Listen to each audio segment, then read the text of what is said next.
அனைத்து நல்லுள்ளங்களுக்கும் வணக்கம்.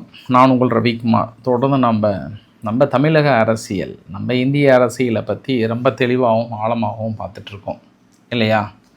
தொழில்துறை அமைச்சர் கீர்த்தனா அவர்கள் மீது அடுக்கடுக்காக வைக்கப்படுகிற குற்றச்சாட்டுகள் உண்மையா? அவருடைய உண்மைத்தன்மை என்ன? திமுகவுடைய ஐடிவிங்கிலிருந்து ஒரு சில பத்திரிகைகள்லாம் தொடர்ந்து ஒரு 5-6 நிறுவனங்கள் இங்கிருந்து போயிட்டாங்க அப்படின்ற மாதிரியான ஒரு குற்றச்சாட்டை சுமத்துறாங்க. அதனுடைய உண்மைத்தன்மை என்ன? தொடர்ந்து டிவிகே சார்பாக முந்தைய அரசு மீது அடுத்தடுத்த ஊழல் குற்றச்சாட்டை சுமத்திட்டே இருக்காங்க. அங்கே தொடர் மின்வெட்டுக்கு காரணம் தனிப்பட்ட நபர்களை ஏவி விட்டு யாரோ பண்ணுறாங்க அப்படின்ற ஒரு குற்றச்சாட்டை வைத்திருக்காங்க. அது இல்லாமல் இண்டி கூட்டணியை மிகப்பெரிய அளவுக்கு நேற்று கூட்டினாங்க இல்லையா? எடுத்த அடுத்தடுத்த முடிவுகள் என்ன? சிபிஐ வழக்கு பதிவு பண்ணியிருக்கிறது முன்னாள் அமைச்சரான செந்தில் பாலாஜி மீது. இந்த மாதிரி பல அதிரடி திருப்பங்களை தான் இந்த வீடியோ பதிவுக்குள்ளே பார்க்க போகிறோம். வாங்க நண்பர்களே. ஸோ வீடியோக்குள்ளே போகிறதுக்கு முன்பு நீங்கள் நம்ம சேனலை சப்ஸ்கிரைப் பண்ணலாம். சப்ஸ்கிரைப் பண்ணிட்டு வாங்க. மறக்காம பெல் பட்டன் கிளிக் பண்ணி ஆல் ஆப்ஷன்ஸ் கொடுங்க. வீடியோ கிளிக் பண்ணலாம்.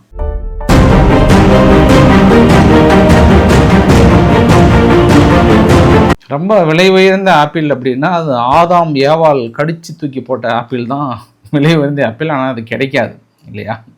அதுக்கப்புறம் இந்த வீடியோ வைரல்.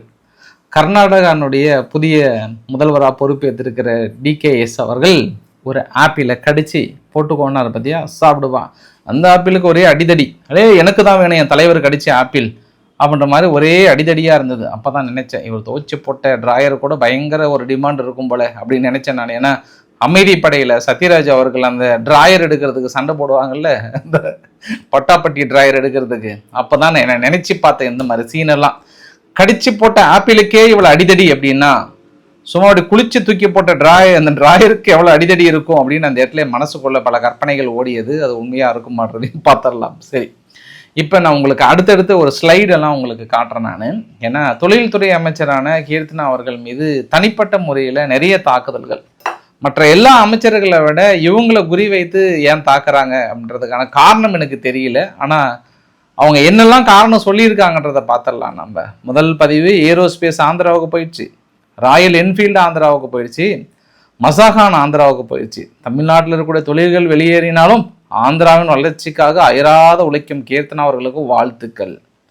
அடுத்தது இன்னொரு பதிவு, ஒரு ஐடிவிங், மேபி டிஎம்கே ஐடிவிங் தான் ஃபுல்லாக அவங்க தான் ஸ்ப்ரெட் பண்ணிட்டு இருக்காங்க. 7,000 கோடி முதலீட்டை கோட்டை விட்ட அமைச்சர் அவாசாங் 1,750 கோடி நம்ம ஆந்திராவுக்கு போயிடுச்சு. ராயல் என்ஃபீல்டு ஒரு 2,200 2,500 கோடி ஆந்திராவுக்கு போயிடுச்சு. ஹிண்டல்கோ 586 கோடி ஆந்திராவுக்கு போயிடுச்சு. ஆதித்யா நிறுவனது. பிரீமியர் எனர்ஜிஸ் இவங்க ஒரு 1,700 கோடி ஆந்திராவுக்கு போயிடுச்சு. நாங்கள் இந்த நியூஸ் அப்படியே கட் காப்பி பேஸ்ட் எடுத்து ஒன் இண்டியா போடுறாங்க. ஏன்னா அவங்களுக்கு கிட்டத்தட்ட ஒரு டிஎம்கே ஐடிவிங் தான் அவங்க. யார்? One India. அப்படியே கொஞ்சம் கூட பாருங்கள், அந்த சீன் அப்படியே பேஸ்ட் எடுத்து அவங்கள என்ன சொல்கிறாங்கன்னா, இந்த மாதிரி எல்லா நிறுவனங்களும் 30,000 கோடி அளவுக்கெல்லாம் போயிடுச்சு அப்படின்னு போடுறாங்க. மறுபடியும் தனிப்பட்ட முறையில் ஒன் இண்டியா என்ன குற்றச்சாட்டு சுமத்துறாங்கன்னா, ஒரு 15,000 கோடி மசாகான் டாக் அப்படின்ற ஒரு திட்டம் ஆந்திராவுக்கு போயிருக்கிறது. தமிழக அரசு கைவிட்டு விட்டது. என்ன செய்து கொண்டிருக்கிறார் தொழில்துறை அமைச்சர்? ஊரை சுற்றி கொண்டிருக்கிறாரா அப்படின்னு தனிப்பட்ட முறையில் அவரை கம்யூனிட்டி பேஸ்லாம் தாக்கல் நடத்த ஆரம்பிச்சிட்டாங்க. போதாத குறைக்கு மாரிதாஸ் வேற எங்கேயோ இருந்து ஒரு ஃபோட்டோவை எடுத்து அந்த பையன் கூட சுற்றிட்டு இருக்கான்னு சொல்லிட்டு, நம்மளுக்கு பிடிக்குதோ பிடிக்கலையோ ஒருத்தர் அமைச்சர் பொறுப்பில் வந்துட்டாங்கன்னா அதற்கான மரியாதைகள் இருக்கணும்னு நினைக்கிறேன் நான். அதெல்லாம் இல்லாமல் அது மாதிரி பொறுப்பற்றத்தனமாக வெளியிட்டால் என்ன தான் பண்ணுவாங்க சொல்லுங்கள்? அது கைது இதெல்லாம் தாண்டி ஏன் இவ்வளோ விமர்சனங்கள்லாம் தாண்டி ஒரு உண்மைத்தன்மை என்ன? இதெல்லாம் உண்மையா? ஆட்சியில் 20 நாளுக்குள்ளார இவ்வளோ நிறுவனம் போயிடுச்சா அப்படின்னா உண்மைத்தன்மையும் இருக்குது. இதில் இண்டல்கோ அப்படின்ற ஒரு நிறுவனம் ஆகஸ்ட் 2025 அங்கே ஆந்திராவுக்கு போயிடுச்சு, தமிழகத்துக்கு வராமல். எப்போ? டிஎம்கே ஆட்சியில் இருக்கும்போதே போயிடுச்சு. அடுத்து அவாசங் அவங்க நவம்பர் 2025 அவங்க ஆந்திராவுக்கு போயிட்டாங்க. அதாவது ஆகஸ்ட் 2025 கையெழுத்து போட்டாங்க.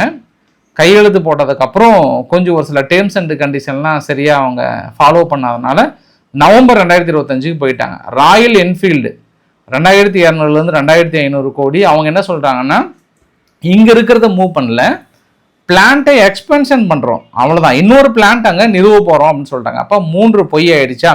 இன்னும் ஒன்று இருக்கிறது என்ன அப்படின்னா பிரீமியர் எனர்ஜிஸ். இந்த பிரீமியர் எனர்ஜிஸ் வந்து 5 மார்ச் 2025 இந்த ப்ராஜெக்ட் வந்து தெலுங்கானாவுக்கு போயிருக்கு. அப்போ இது எல்லாமே கட்டவிழ்த்து விடப்படுகிற போலி செய்திகள்.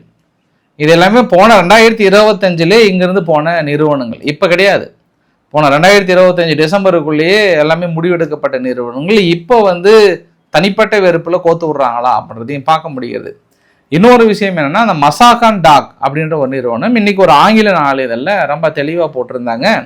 அவங்க இங்கே தமிழக அரசுக்கிட்ட வந்து செப்டம்பர் 2025 ஒரு MOU சைன் பண்ணாங்களாம். MOU சைன் பண்ணதுக்கப்புறம் வந்து ஒரு 1015 ஏக்கர் பக்கம் வந்து ஒதுக்குற மாதிரி இருந்ததாம். கிட்டத்தட்ட அக்ரிமெண்ட்டு சைன் பண்ணுற மாதிரி இருந்ததாம். ஆல்மோஸ்ட் அவங்களோட கான்செப்ட் பார்த்தோம் அப்படின்னா 29,000 கோடிக்கு மேலே முதலீடு, கப்பல் கட்டும் தொழிற்சாலை. ஆனால் திடீர்னு ஏனோ நாங்கள் கையெழுத்து போட்டதுக்கப்புறம் பார்த்தோன்னா கொஞ்சம் கேப் விட்டு அப்புறம் இன்னொரு வார்த்தை கூப்பிட்டு சொல்கிறாங்களா, ஹூண்டாய் நிறுவனம் அந்த வாய்ப்பை வந்து பெற்றுக்கிறது, அவங்க வந்து இங்கே நிறுவ போகிறாங்க அப்படின்றது எங்ககிட்ட சொல்கிறாங்க. அப்போ ஹூண்டாய் நிறுவனத்துக்கிட்ட நீ ஏற்கனவே கையெழுத்து வர மாதிரி தான் எங்ககிட்ட ஏன் நீங்கள் MOU சைன் பண்ணுறீங்க? அப்போ உங்களுடைய டேர்ம்ஸ் அண்ட் கண்டிஷன் வந்து உங்களுக்கு உடன்படலையான்ற அடிப்படையில் தான் அவங்க போயிருக்காங்கன்னு ஒரு ஆங்கில நாளிதழில் வெளிப்படையான ஒரு குற்றச்சாட்டு. அதாவது நாங்கள் அக்ரிமெண்ட் போட்டு கிட்டத்தட்ட மத்திய அரசு வந்து பர்மிஷன் வாங்கி இங்கே வந்து அக்ரிமெண்ட் போட்டு போதிய அளவுக்கு ஒத்துழைப்பு இல்லாமல் எங்களை வச்சுக்கிட்டு இன்னொரு நிறுவனத்தை போட்டு எங்களை வெளியேற சொன்னதுக்கப்புறம் தான் அங்கே போனாங்க அப்படின்னு அவங்க சொல்கிறாங்க. அது இப்போ போல அவங்க முடிவெடுக்கப்பட்டதை வந்து, அதாவது கையெழுத்து போட்டது செப்டம்பர் 2025, மறுபடியும் இவங்க அது டிசம்பர் சமயத்தில் வந்து இல்லை ஹூண்டாயின்ற மாதிரி சொன்ன உடனே அவங்க இங்கிருந்து அங்கே போயிட்டாங்க. ஆக நம்ம என்ன புரிஞ்சுக்கலாம்னா, இதில் எதுவுமே உண்மை கிடையாது. எந்த ஒரு நிறுவனம் அது எப்படிங்க ஒரு ஷார்ட் பீரியடில் ஒரு 16 நாள் 20 நாளைக்குள்ளாரே ஒட்டுமொத்தமாக அப்படியே போயிடுவாங்களா என்ன? இப்போ தான் ஏதோ நேற்று கூட ஒரு வீடியோ ஒன்று ஒரு ஏர்போர்ட் விமானத்தை போகிறத பார்த்துட்டு இங்கே எல்லா நிறுவனமும் போயிடுச்சு, ஜாலியாக ஊர் சுற்ற போகிறாங்கன்ற மாதிரிலாம் ஐடிவிங்க வந்து நிறைய பரப்பிட்டு தான் இருந்தாங்க. பட் அவங்க நேற்று போனது வந்து தென்கொரியாவுக்கு போயிருக்காங்க. தென்கொரியாவில் போயிட்டு அங்கே ஹூண்டாயினுடைய கப்பல் கட்டும் தொழில் ஒன்று இருக்குது, மிகப்பெரிய தொழில் இருக்குது. அவங்கக்கிட்ட பேச்சுவார்த்தை நடத்தி அவங்க தமிழகத்தில் முதலீடு செய்யும் மாதிரி வந்து நான் கோரிக்கை வைத்திருக்கு, அவங்க ஒப்புதல் கொடுத்துருக்காங்கன்ற ஒரு அறிவிப்பையும் வந்திருக்கிறது. அப்போ ஃபஸ்ட்டு செய்தி வந்து உண்மைகளை தெரிஞ்சுக்கிட்டோமா? இதனால் அதாவது உண்மைன்னா உண்மைங்க, பொய்னா பொய்ங்க, அவ்வளோதாங்க. நான் இன்னொரு விஷயத்தை கூட ஓப்பனாக சொல்கிறேங்க. இப்போ செந்தில் பாலாஜி அவர்கள் மீது வந்து CBI வழக்கு பதிவு பண்ணதற்கான அதை முதல் பத்திரிகை அனௌன்ஸ் பண்ணிட்டாங்க.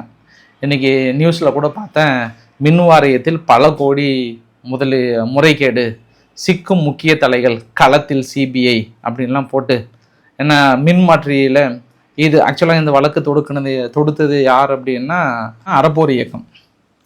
தமிழக அரசோ மற்றவங்களோ இல்லை, அறப்போர் இயக்கம் இந்த ஒரு குற்றச்சாட்டை சுமத்தி கோர்ட்டில் கேஸ் ஃபைல் பண்ணாங்க. அப்புறம் அந்த கோர்ட் எல்லாம் முடிச்சதுக்கப்புறம் ஏன் இவ்வளோ முறைகேடு தெரிஞ்சு நீங்கள் ஃபைல் பண்ணாமல் இருக்கீங்கன்னு தமிழக அரசுக்கு ஃபார்வர்ட் பண்ணுறாங்க. தமிழக அரசு ஏற்கனவே ஆளுகின்ற அரசாங்கம்ன்றதுனால வந்து அவங்க கேஸை ஃபைல் பண்ணாமல் அப்படியே ஹோல்டு பண்ணாங்க. இப்போ அந்த கேஸை தான் வந்து CBIக்கு தமிழக அரசு வந்து பரிந்து வச்சுருக்கிறாங்க. அப்போ 397 கோடி டிரான்ஸ்ஃபார்மர் ஊழல் அப்படி குற்றச்சதி, கிரிமினல் கான்ஸ்பிரசி, மோசடி, அதிகார துஷ்பிரயோகம் இதெல்லாம் வைத்து அவர் மீது வந்து வழக்கு பதிவு பண்ணுறாங்க. என் கேள்வி என்னென்னா, நேற்று வந்து இந்த தராசு ஷியாம் அப்படின்றவர் தான் அது திமுகவுடைய ஊதுகுழல் ஊதுன்னு ஊதுவார். அவர் என்ன சொல்கிறாருன்னா, ஏன் இனி பிஜேபி கூட போகக்கூடாது, ஏன்னா இந்திய கூட்டணியிலேருந்து வெளியே வந்தாச்சு, காங்கிரஸ் வீழ்த்தணும்னு யோகத்தை வகுக்கணும், மேலே யாருமே முதலமைச்சர் பிரதமர் வேட்பாளராக இல்லாமல் என்ன பண்ண முடியும், காலத்தின் கட்டாயம் நகுந்துதான் ஆகணும்னா அது நகுந்துதானே ஆகணுன்ற மாதிரியான ஒரு ஸ்டேட்மெண்ட்டை கொடுக்குறாரு. அப்போ நார்மலைஸ் பண்ணுறாங்க, பிஜேபியோட சேர்றதுக்கு நார்மலைஸ் பண்ணுறாங்க. இப்போ நினச்சி பாருங்கள், திடீர்னு ஒரு மசோதா கொண்டு வராங்க. மசோதா கொண்டு வரும்போது டிஎம்கே வந்து வெளிநடப்பு செய்கிறாங்க. அதாவது ஒரு மசோதா ஒப்புதல் கொடுக்கறதுக்கு வந்து உள்ளே நின்று ஓட்டு போடணும்னால வெளிநடப்பு செஞ்சுட்டாவே ஒரு 40-30 பக்கம் ஓட்டு எடுப்பு குறைஞ்சிட்டாவே அங்கே ஜெயிச்சிடுவாங்க இல்லையா? அந்த மாதிரி ஒரு சில டீலிங்லாம் ஏற்படுத்தினா இவர் திடீர்னு செந்தில் பாலாஜி புனிதர் ஆகிறதுக்கு வாய்ப்பு இருக்கு இல்லையா? CBI வழக்கு பதிவு இது வரைக்கும் எத்தனை பேர்த்துக்கு தண்டனை வாங்கி கொடுத்துருக்குறாங்க, இழுன்னு இழுத்துட்டு தான் இருக்கு. இதே மாதிரி தானே அரவிந்த் கெஜ்ரிவால் அவர்களை வந்து கைது பண்ணி 1 வருஷம் உள்ளே இருந்தார். கடைசியில் இப்போ அவர் ஒரு புனிதர் அப்படின்னு இன்னைக்கு வெளியில் இருக்கிறாரு. போலி வழக்குன்னு சொல்லிட்டாங்களா இல்லையா? இப்போ சிபிஐ கிட்ட வந்து தமிழக அரசு பதிவு பண்ணி கொடுக்கறது என்பது போங்கப்பா டிஎம்கே சீக்கிரம் போயிட்டு பிஜேபி கிட்ட சேருங்கப்பா அப்படின்னு அவங்க ஒரு அண்டர்டீலிங் ஏற்படுத்து வாஷிங் மிஷினில் போட்டு திடீர்னு வெள்ளையாக துவைச்சி எடுத்துட்டாங்கன்னா இதுக்கு என்ன பொறுப்பு? அது நீங்கள் சிபிஐ கொடுக்கறது, நீங்கள் சிபிசிஐடி இல்லை வேற வழக்காக கூட பதிவு பண்ணலாமே, இல்லை நீங்கள் லஞ்ச ஒழிப்புத்துறை கூட பண்ணலாமேன்ற இன்னொரு கேள்வியும் இருக்குது. அப்போ அறப்போர் இயக்கம் வழக்கு தொடுத்து கேஸை பதிவு பண்ணுறதுக்கு பதில் இப்போ கடந்த 2 நாட்களாக டிவிக்கே வந்து மிகப்பெரிய ஒரு குற்றச்சாட்டு என்ன சுமத்துறாங்கன்னா, அங்கே மதுவிலக்குத்துறையில் குறிப்பாக ஒவ்வொரு ஒயின் ஷாப்லையுமே வந்து பெரிய அளவுக்கு லஞ்சம் புரியோடி காணப்படுகிறது. அட்டைப்பெட்டியை முறைசாரா வேற யாரோ இத்தனை நாளாக கட்சி நிதிக்கு போயிருக்கு, 1200 கோடி நாங்கள் வந்து அரசாங்கத்துக்கு கஜானாவில் திருப்புறோன்னா அது ஏன் உங்களால் வழக்கு பதிவு பண்ண முடியல? அப்போ டிவிஎஸ்சி மூலயமா நீங்கள் ஒரு வழக்கு ஒன்று பதிவு பண்ணியிருக்கலாமே லஞ்ச ஒழிப்புத்துறை மூலயமா. சரி, அதை விடுங்க. இன்னொன்று கூட நேற்று ஒரு புதிய ஒரு குற்றச்சாட்டு சுமத்துனாங்க. அதாவது மதுபான கம்பெனி இருக்கு இல்லையா, அந்த கம்பெனிக்கிட்ட இருந்து இப்போ ஒவ்வொரு கேஸ் மாதிரி ஒரு கேஸுக்கு இப்போ ஹாட்டாக இருந்தது அப்படின்னா, சரக்கு பாட்டில் ஹாட்டாக இருந்ததுன்னா 90 ரூபாய் ஒரு கேஸுக்கு, பியர் பாட்டிலாக இருந்தது அப்படின்னா 40 ரூபாய், ஒயின் பாட்டிலாக இருந்தால் 20 ரூபாய் கமிஷன் பேஸில் வாங்குறாங்க. இது வந்து மாதத்துக்கு, அதாவது இது பல கோடி, ஒரு 3000 கோடி பக்கம் போகும் அப்படின்ற மாதிரிலாம் சொல்கிறாங்க. அப்போ அந்த நிதி வந்து ஏதோ ஒரு வகையில் அந்த கம்பெனி கட்சி நிதி கொடுத்துருப்பாங்கல்ல, அப்போ ஆதாரங்கள் கிடைச்சும் இருக்குல்ல, அதை ஏன் நீங்கள் வழக்குகளை பதிவு பண்ணக்கூடாது? இதெல்லாம் நீங்கள் தூக்கிட்டு போயிட்டு சிபிஐ கிட்ட நீங்கள் கொடுத்தீங்கனாலுமே நாளைக்கு ஈஸியாக டிஎம்கே வந்து அங்கே பிஜேபி கிட்ட சேர்ந்துட்டு hi how are you I M A washing machine அப்படின்ற கோணத்தில் போயிட்டாங்கன்னா என்ன பண்ணுவீங்க? ஏன்னா அதையும் நேற்று சொன்னாங்க, டிஎம்கே சார்பாக என்ன சொன்னாங்கன்னா, தவறாக சித்தரிக்கப்படுகிற ஒரு செய்தி. அரசு குறிப்பில் என்ன சொல்லியிருக்காங்கன்னா, இனி வருகின்ற காலங்களில் கூடுதலாக நிதி வாங்குறாங்க. ஒரு கேஸுக்கு 90 ரூபாய் ஹாட் பாட்டிலுக்கும், ஒரு பியர் பாட்டில் கேஸுக்கு வந்து 40ம் 20ம் கூடுதல் நிதி வாங்குறாங்க. ஏற்கனவே வாங்காமல் இருந்தாங்க, இப்போ வாங்குறதா தான் செய்தி குறிப்பில் இருக்கு. அதில் கட்சி நிதிக்கு போகிறதா ஜிஓவில் எதுவுமே இல்லையே, ஏன் இப்படி போலி செய்தியை சொல்கிறீங்க டிவிக்கே அப்படின்னு கேட்குறாங்க. நான் ஏன் இதெல்லாம் சொல்கிறேன் அப்படின்னா, பாஸ் இதெல்லாம் ஒரு சந்தர்ப்பத்தை ஏற்படுத்தி கொடுத்துறாதீங்க அப்படின்றதையும், உண்மையாக இருக்கும் பட்சத்தில் நீங்கள் வந்து வழக்கு தொடுத்து அதை வந்து பெரிய அளவுக்கு நீங்கள் சேனலில் எதிர்பார்க்காம நீங்களே இன்னும் அடுத்த கட்டத்தை நோக்கி போகலாமான்ற மாதிரியும் கோணத்திலையும் பார்க்கப்படுகிறது. சரி, அப்புறம் இன்னொரு வழக்கையும் பார்க்கலாம். நம்ம குறிப்பாக ஒரு சர்ப்பதிவாரர்கள் அலுவலகத்தில் ஒரு 4 நாட்களுக்கு முன்பு ஒரு அதிரடி ரெய்டு விட்டாங்க. 37 லட்சம் வந்து கைப்பற்றினாங்க. 37 லட்சம் கைப்பற்றினதில் 5 பேர் மீது டிவிஏசி வந்து வழக்கு பதிவு பண்ணியிருக்காங்க. லஞ்ச ஒழிப்புத்துறை வந்து வழக்கு பதிவு பண்ணியிருக்காங்கன்றது ஒரு கூடுதல் தகவல். அப்புறம் அந்த ஹார்ட் டிஸ்க் வந்து காணாமல் போச்சு இல்லையா, அதில் 2 பேர்த்து கைது பண்ணாங்க இல்லையா, அப்புறம் அதை சிபிசிஐடிக்கு கொடுத்துட்டாங்க. சிபிசிஐடிக்கு கொடுத்ததுக்கப்புறம் சிபிசிஐடி கொடுக்குறது முன்பு இன்னொரு தகவலும் கொடுத்துட்டாங்க. அந்த ஹார்ட் டிஸ்கை வந்து திருப்பி மீட்டதில் இவங்க 18 தான் காணாமல் போச்சுன்னு இருக்காங்களாம். ஆனால் அவங்க திருப்பி எடுத்தது 36ன்றாங்க. அப்போ மீறி எங்கேருந்து எடுத்தாங்கன்றதையும் நாங்கள் விசாரிச்சுட்டு இருக்கோம். அரக்கோணத்தை சேர்ந்த ஒப்பந்ததாரர் மனோகர் என்பவர் தான் இதுக்கு முக்கிய தொடர்பு இருந்திருக்கிறான்ற மாதிரி வந்து சொல்கிறாங்க. பட் முக்கிய ஆவணங்கள் எதுவும் அதில், அதாவது கான்ஸ்பிரசி தியரி இருக்கிற மாதிரி இல்லையேன்றதையும் சொல்லியிருக்காங்க. பார்க்கலாம் சிபிசிஐடி விசாரணை எந்த அளவுக்கு வருதுன்னு பார்க்கலாம். ஏன்னா டிஎம்கே ஆட்சி வந்த புதுசில் என்ன ஆச்சுன்னா, கள்ளக்குறிச்சியில் ஒரு பள்ளிக்கூடம் ஒன்றுங்க, அந்த பள்ளிக்கூடத்தில் அந்த மாணவி வந்து மாடி மேலேருந்து விழுவுறாங்க. அது வந்து கொலையா தற்கொலையா அப்படின்ட்டு அங்கே இருக்கக்கூடிய லோக்கல் என்ன பண்ணுறாங்க, அப்போ ஒரு கட்சி மீது பிரதானமாக குற்றச்சாட்டு சுமத்தினாங்க. அந்த கட்சிக்கு போதிய அளவுக்கு நிதி கொடுக்கலன்றதுனால தான் அவங்க உள்ளே வந்து அந்த பள்ளிக்கூடத்தையே சூறையாடினாங்கன்ட்டு பெரும்பாலான வழக்குகள் வந்து விசிகே நபர்கள் மீது பதியப்பட்டது. அப்புறம் இந்த சிபிசிஐடி விசாரணை பண்ணாங்க 5 வருஷம் ஆகி ரிசல்ட் வந்த மாதிரி தெரியல, ஆட்சி மாறி போச்சு. அந்த மாதிரி இந்த ஹார்ட் டிஸ்க் வழக்கையும் வந்து சிபிசிஐடி கிட்ட கொடுத்துட்டீங்க அப்படின்னா வந்துடும், சிறப்பாக ரிசல்ட் சீக்கிரம் வந்துடும் நினைக்கிறேன் நான். ஏன் அப்படின்னா ஒன்று உங்கள் மனசுக்குள்ளே தோணும், பாஸ் சிபிஐ கிட்ட கொடுத்தாலும் அது பிஜேபி கிட்ட போயிடும்ன்றார், சிபிசிஐடி கொடுத்தாலும் அது சீக்கிரம் தீர்ப்பு வராதுன்றீங்க. அப்போ என்னதான் பண்ணணும் அப்படின்னு உங்கள் மனசுக்குள்ளே தோணுதில்ல. இது எல்லாமே எதிர்பார்க்கப்படுகிறது எவ்வளோ சீக்கிரம் வருதுன்றத. சென்னையில் தொடர்ந்து மின்வெட்டு, பெரிய அளவுக்கான மின்வெட்டு, ஃபியூஸ் கேரியரை வந்து பிடுங்கிட்டு போயிருக்காங்க. அதுவும் இன்னைக்கு வீடியோ வெளியிட்டிருக்காரு பாருங்க, மின்துறை அமைச்சர் வந்து வீடியோ வெளியிட்டிருக்காங்க. பர்டிகுலராகவே என்ன ஃபியூஸ் கேர் அப்படின்னு போய் விற்க கூட முடியாதுங்க.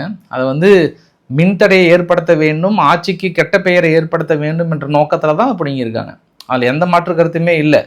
அவர் வேண்டுமென்று இந்த ஃபியூஸ் கேர் அப்படிங்க அது பர்டிகுலராக சென்னையில் மட்டும்தான் ஆகுது. வேற எங்கேயாவது மின்தடை இது மாதிரி ஆகுதானா? இப்போ நான் இருக்கிற இடத்துல அவ்வளோ இல்லை, மின்தடையெல்லாம் இல்லை, நல்லா தான் இருக்குது. கொஞ்ச நேரத்தில் தான் வருது, அது பெருசாலாம் இருக்கிற மாதிரி தெரியல எனக்கு. பட் அது எப்படி சென்னையில் மட்டும் வருது, அது விசாரிக்கப்பட வேண்டும் அல்லவா? அதனால் என்ன சொல்கிறாங்கன்னா, பர்டிகுலராகவே ஏதோ ஒரு தூண்டுதலின் பேரில் ஒரு சில ஏரியாவில், யார் மின்துறை அமைச்சர் சொன்னது, ஒரு சில ஏரியாவில் பண்ணுறாங்க. அது போராட்டம் பண்ணுறது கூட ஒரு சில குரூப் பின்னாடி வந்து இயக்குறாங்க, வாங்க அப்படின்ற மாதிரி வந்து இயக்குறாங்க. இது எல்லாமே நாங்கள் கண்காணிச்சிட்டு இருக்கோம். இப்போ கூட மின் பகிர்மான கழகத்தில் உடுமலைப்பேட்டையை சேர்ந்த மரபுசாரா இதில் இவரை வந்து நாங்கள் சஸ்பெண்ட் பண்ணியிருக்கோம். இந்த ஃபியூஸ் கேரை பிடிக்கிட்டு போன 2 பேர், தினேஷ்குமார், வினித்குமார், 2 பேர்த்தையும் வந்து கைது பண்ணியிருக்கோம். இதெல்லாம் முறையாக நாங்கள் விசாரிக்கிறோம். இது தனிப்பட்ட நபர்கள் தூண்டுதின் பெயரால் ஆட்சிக்கு கெட்ட பெயர் ஏற்படுத்த வேண்டும் என்ற நோக்கத்தில் யாரோ சதி செய்கிறார்கள், அதையும் நாங்கள் கண்டுபிடிப்போம் அப்படின்னு சொல்லியிருக்காங்க. நேற்று பதவி உயர்வு பெற்ற இந்த இடியிலிருந்து ஈயா பதவி உயர்வு பெற்றவங்க எல்லாமே வந்து அசிஸ்டன்ட் இன்ஜினியர்லேருந்து அடுத்தடுத்து பதவி உயர்வு பெற்றவங்க எல்லாமே வந்து அரசை புகழ்கிறாங்க. நான் இனி நியாயமாகவும் நீதியாகவும் பணிபுரிவேன், இது நான் கனவான் எனவான்னு கூட பார்க்கலான்றாங்க. ஒரு வழக்கமாக பதவி உயர்வில் கிடைக்கிறது தான். பட் பின்னாடி எல்லாமே ஒரு பதவி உயர்வு கிடைக்குன்னா அரசாங்கத்துக்கு லஞ்சம் கொடுத்து தான் நார்மலாகவே 5 லட்சம் 10 லட்சம் கொடுக்கணும். ஆனால் இப்போ அதையெல்லாம் இல்லாமல் வந்திருக்கு. அதனால் ஆத்மார்த்தமாக வேலை செய்யணுன்ற மாதிரி அங்கேருந்து தகவல்கள் சொன்னதாக சொல்கிறாங்க. இன்னொரு விஷயத்தில் பார்த்தோம்னா, இந்த எம்சாண்ட் விவகாரத்தை ஒரே சமயத்தில் மீடியா ஃபுல்லாக வந்து ஃபோக்கஸ் பண்ணுறாங்க. அவ்வளோதான், தமிழகத்தில் வீடியோ கட்ட முடியாது, முடிஞ்சது. இது எல்லாத்துக்கும் காரணம் அதிரடியாக போயிட்டு அடுத்தடுத்து கல்குவாரியை மூடுறதுனால தான். கட்டுமான பொருட்கள் விலை உயர்வு, சாதாரண மக்கள் படும் துன்பம் சொல்லி மாளாது, ஆஹா ஐயோ அப்படின்லாம் பயங்கரமாக போட்டிருந்தாங்க. இதுவே ஒரு வகையான சொல்லி வச்ச மாதிரி ஒரு மிரட்டுறது தான். அது எப்படி நீங்கள் பாட்டு போய் போய் அடுத்தடுத்து கல்குவாரியை வந்து மூடலாம்? ஏன்னா நேற்று கூட அலங்காநல்லூரில் ஒரு கல்குவாரியை வந்து பர்மிஷன்லாம் நடத்திட்டாங்க. அவர் என்ன பண்ணிட்டாரு, ஒரு 40க்கும் மேற்பட்ட லாரியை வாங்கப்பான்னு சொல்லிட்டு லோடெல்லாம் ஏற்றினதுக்கப்புறம் பர்மிஷன் லெட்டர்னா வாங்கப்பா அங்கே கொடுக்குறேன்னு சொல்லிட்டு போனோடனே அதிகாரி வந்து பிடிச்சிக்கிட்டாங்க. பிடிச்சதுக்கப்புறம் தான் வந்து கல்குவாரி ஓனர் ஓடி போயிட்டாராம். இந்த மாதிரியான சீனுமே இருக்குது. அது இல்லாமல் இங்கே புதுக்கோட்டையில் மேலும் ஒரு 8 கல்குவாரிகளை மூட புவியியல் துறை வந்து சுரங்கத்துறைக்கு உத்தரவு கொடுத்துருக்காங்க. இந்த மாதிரி நிறைய கல்குவாரிகள் வந்து 70% இல்லீகலாகவே நடந்துட்டு இருக்குன்றத ஒரு குற்றச்சாட்டு தொடர்ந்து க்ளோஸ் பண்ணுறதுனால ஒரு லாபியை கிரியேட் பண்ணுறாங்களா, ஊடகங்களிடம் சொல்லி ஒரு லாபியை கிரியேட் பண்ணுறாங்களா? அதனால் இதுக்கெல்லாம் நாங்கள் அச்சுறுத்தலாம் மாட்டோம், நாங்கள் தொடர்ந்து க்ளோஸ் பண்ணிட்டு தான் இருப்போம், நாங்கள் இது ஒரு வழி கொண்டு வரோம், கொஞ்சம் வெயிட் பண்ணுங்கன்ற மாதிரி தான் அவங்க தரப்பில் சொல்கிறாங்க. அப்புறம் அவங்க அறநிலையத்துறை அமைச்சர் வந்து நேற்று பழனி கோயிலுக்கு போகும்போது, பழனி கோயிலை பொறுத்த வரைக்கும் ஆன்மீக நோக்கத்தையும் தாண்டி வியாபார நோக்கத்தோட கமர்ஷியலாக நடத்திட்டு இருக்காங்க, அதை நாங்கள் ஆய்வில் கண்டுபிடிச்சிருக்கோம், அதை முறையாக மாற்ற போகிறோன்ற மாதிரி வந்து சொல்லியிருக்காங்க. பார்க்கலாம். நம்ம இப்போ ஹிந்தி கூட்டணியோட கூட்டம் நேற்று நடந்தது இல்லையா, அதை பார்க்க போகிறதுக்கு முன்பு நேற்றைய வந்து கண்கலங்கிய தலைவர் யார் அப்படின்னா வைரமுத்து அவர்கள். இன்னும் சூரியன் மறையலாம், அது மறையாது, நிறம் மாறலாம், இது மாறாதுன்ற மாதிரிலாம் நிறைய விஷயம் பேசினார். அதில் கொளத்தூர் தொகுதியை பொறுத்த வரைக்கும் ஒரு தொகுதியாக ஒரு சிங்கப்பூராக வந்து மாற்றிருந்தார். ஆனால் அதை போய் மக்கள் தோக்கடிச்சிட்டாங்க அப்படின்னும் போது தோற்றுறது வந்து அவர் இல்லை, அவர் வந்து அன்னைக்கு மட்டும் தான் தோத்தாரு, தினம் தினம் அங்கே இருக்கக்கூடிய மக்கள் வந்து தோத்துட்டு இருக்காங்கன்றாங்க. அதாவது எனக்கு தெரிஞ்சு கொளத்தூர் மக்கள் வந்து ஒரு சாபத்துக்கு உள்ளாகிறாங்கன்னு நினைக்கிறேன் நான். சத்யராஜ் அளந்தது மீது எல்லாமே ஓட்டு போடல அப்படின்னாலே வந்து சாபம் விட்டு தள்ளுவாங்களாட்டுக்குது. ஏய் எப்படி நீங்கள் ஓட்டு போடாமல் போயிடுவீங்கன்னு சொல்லிட்டுதான் குளத்தூரில் வேற மின்வெட்டு அது இதுன்னு ஏற்படுதா. அதனால வரவங்க போறவங்கெல்லாம் எப்படி ஒரு கரிஷ்மா உள்ள தலைவரை தோக்கடிச்சிட்டாங்களேங்களா, நல்லா இருப்பீங்களான்ற ரேஞ்சில் தான் பேசிட்டு இருக்காங்க எல்லாருமே. ஓட்டு போடலை அப்படின்னாவே வந்து இப்படி திட்டுவீங்களா பாஸ், ஏதோ சிங்கப்பூரா மாத்திட்ட ஒரு இதை போயிட்டு இப்படி பண்ணலாமான்னு ஒரு ஆதங்கத்தை சொல்லியிருந்தார்.